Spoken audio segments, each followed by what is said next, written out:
Assalamualaikum. My name is Ahmad and this is Tausong 101 Learning Bahasa Sub. Today we are going to learn about mga walnut, the different colors in Bahasa Sub.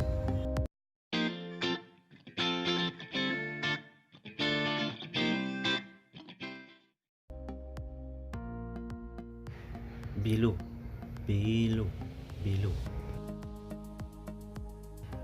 Biyaning, biyaning, biyaning.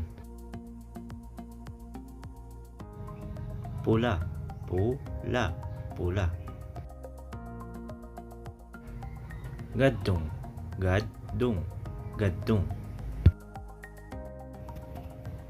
Kulit, kulit, kulit. Taluk, taluk, taluk.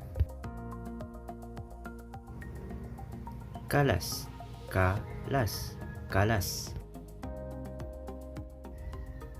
Kausun, kausun, kausun.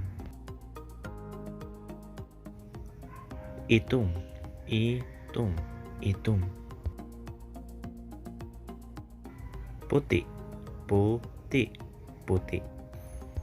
Examples using the word pula.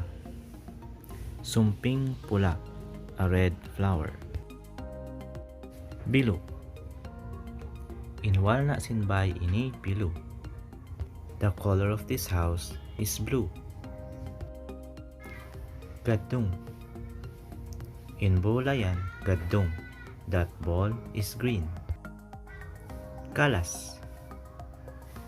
In badyo yan, makalas. That shirt is pinkish in color.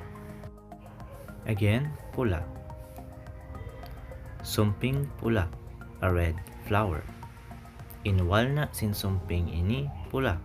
The color of this flower is red. In sumping yan, pula. That flower is red. Mapula in sumping ini. This flower is reddish in color.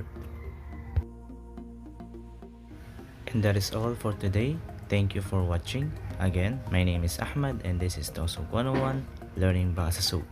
Magsukul and salam kasilasa.